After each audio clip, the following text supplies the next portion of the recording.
Hey everybody, it's Jork. Welcome back to Portugal and Beyond. Thank you so much for checking out the channel.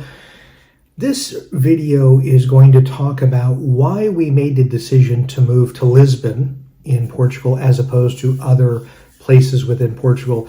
It's a reaction to some comments that were made. I also want to thank Lucchesi20, hoping I'm saying that right, and Maddie B for asking this question, and there's a couple of other questions I need to get to in responding to your specific comments in future videos. But this is one that you had asked, why Lisbon as opposed to Porto or the Algarve or someplace else? So I'm going to just give you a few things that made the determining factor for us to say Lisbon's the place versus others. I'm going to preface this by saying, if you're thinking about moving to Lisbon or Portugal on a short-term basis or a long-term basis, if you're not looking to travel outside the country, you're looking to stay in Portugal, you're not looking to travel to Europe, you don't need to travel back home, wherever home is, any place you live in Portugal, I quite frankly think is probably a good place to live, whether you're looking for a rural life in a smaller town or you're looking for city life. But there's a few parameters that we were looking at. One, we had a certain value that we were looking at for a property that we wanted to have. Also, we didn't want a vehicle, so that was a big deal. We wanted to be able to use public transportation. So as we were continuing to think about job opportunities too, access to more transportation, more options, flight options when it comes to an airport, Lisbon kind of, I'll say, ticks those boxes. I know that's an overused cliche. But Porto, excellent town. It's like a mini version of Lisbon. We felt like after a year of being there, because we did look at properties and thought about Porto, that we would be bored. We do go out a lot to restaurants and check out museums and want to get immersed in the culture. We just didn't feel like there was enough there, quite frankly, for our tastes. But there's the Douro Valley. They do have an international airport, not as many connections, but it's certainly worthwhile. Going down to the Algarve, as I had just mentioned, we wanted to go vehicle-less, no car. In the Algarve, quite honestly, you can get around with buses, although not as easy. There's a train line, but there's some places it doesn't go to yet. Or you have to get an Uber or taxi to get into your specific part of the Algarve. We didn't want a vehicle. And so as much as we found opportunities there that were within our budget, and we really liked them, and some were right near the water, a couple of them were right on the water, which would have been awesome, we would have needed a car, and we would have needed to either buy a place with a garage or rent out space, and we didn't want to do that. And then we thought about some smaller towns along the coast, let's say Nazaré, popular now with the surfing. We just decided, again, getting to travel and getting outside of Portugal would just be more difficult and take more time. So we kept coming back to Lisbon, and after looking at, about a dozen properties here, we felt like we don't need a vehicle. We can get to more places directly or through connections through Lisbon's airport. Job prospects, there's just more companies based in Lisbon or more opportunities to work remotely and travel, again, from Lisbon to home office, let's say in Greater Europe, the UK, or even back to the United States or Canada. And the best way to sum it up is there's more here. There's more museums. There's more transportation. Now, there's more people and more tourists, which can be frustrating if that's something that you're looking to avoid. Property is more. I will say, though, in the Algarve, it's just as expensive depending on where you're looking. But we knew that. We also knew that Lisbon and Portugal may not be a permanent home. It may be the beginning of many destinations, as opposed to this is the end-all, be-all. So when we were looking at real estate, specifically the Algarve, some great properties there. There's some very affordable properties, but also seasonal. So it's not a year-round clientele when you're looking to sell your property. Depending on what's going on, you may be waiting 6, 8, 9 months to be able to do that. And we had heard from a number of realtors that that is the case. Even in the, I'll say, the hot areas or the pricey areas, it still can take several months. Porto, not as bad for selling. Things can be sold in, let's say, 3 to 6 months.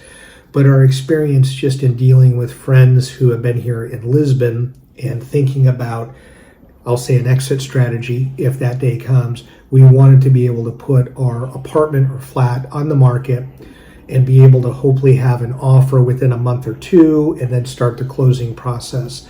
So we just felt like if things weren't going to go well, we were in a great place with a great property to be able to sell and move someplace else if things all fell apart for us. They haven't, thankfully. Also, I want to say this isn't Lisbon, this is Portugal, and I think any of you watching my videos or other content creators, you all realize Portugal's affordable. It's still affordable. Yes, real estate's going up, but based upon other places in the world, it's still more economical to live here than many other places, especially most of the US and much of Europe. The healthcare system's really good.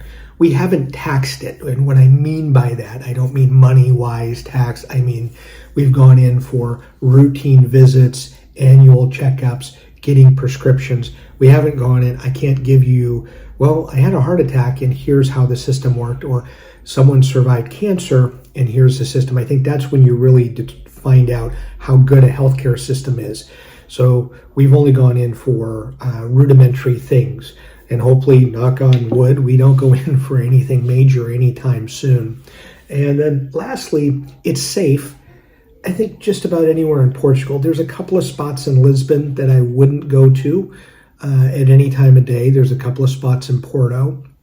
But for the most part, anywhere else in Portugal is super safe. So we had those, and that's probably not going to change anytime soon. But Lisbon specifically, if you're looking to be in the middle of everything, almost not quite the center of the country, but close to the center of the country, having options to be able to go to Porto on trains or buses, going down to the Algarve, trains or buses, Lisbon sets you up pretty well. It's very international. There's a lot of immigrants and expats from different countries. So if you're not from here, I think you can more easily immerse yourself into living in a new country. And I'll say this in a weird way. We've gotten more culture and more immersed in Portugal by hanging out with other Americans, Canadians, and Brits, because we've gotten together in different groups and explored different restaurants, museums, gone off to small towns, gone on day trips or weekend trips together. So if you want something that is a good quality of life, I don't think anybody's complaining about that, other than, I will say, local Portuguese, because those of us coming from other countries have been driving up real estate prices. The quality of life's good, the healthcare is good, but Lisbon specifically just has more. That's the best thing I can say, and that's what tipped the scale. Just thinking of, we have been to 3, Paris, Spain, and Rome in the last 6 weeks.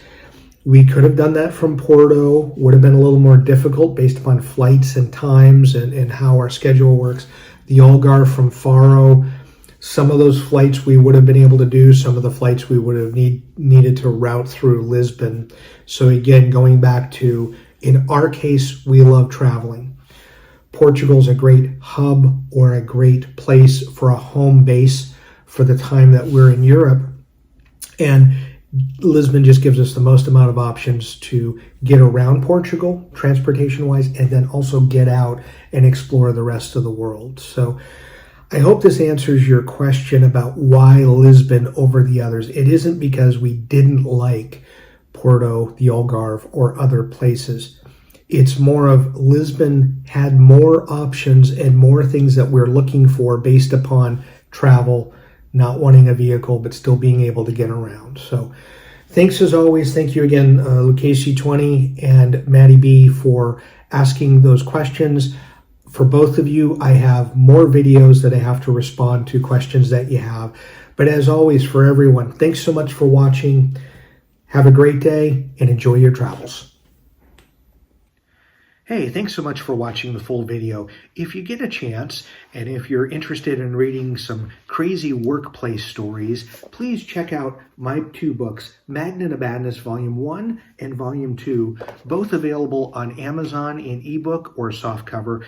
If you want to make fun of me, there's plenty of stories where you can do that. If you want to make yourself feel better about the job that you're in, it'll make you feel better too. But crazy stuff that happened over 30 years, you won't believe it until you read it. So thank you so much for watching. And if you get a chance, pick up a copy of one of these on Amazon. Thank you so much.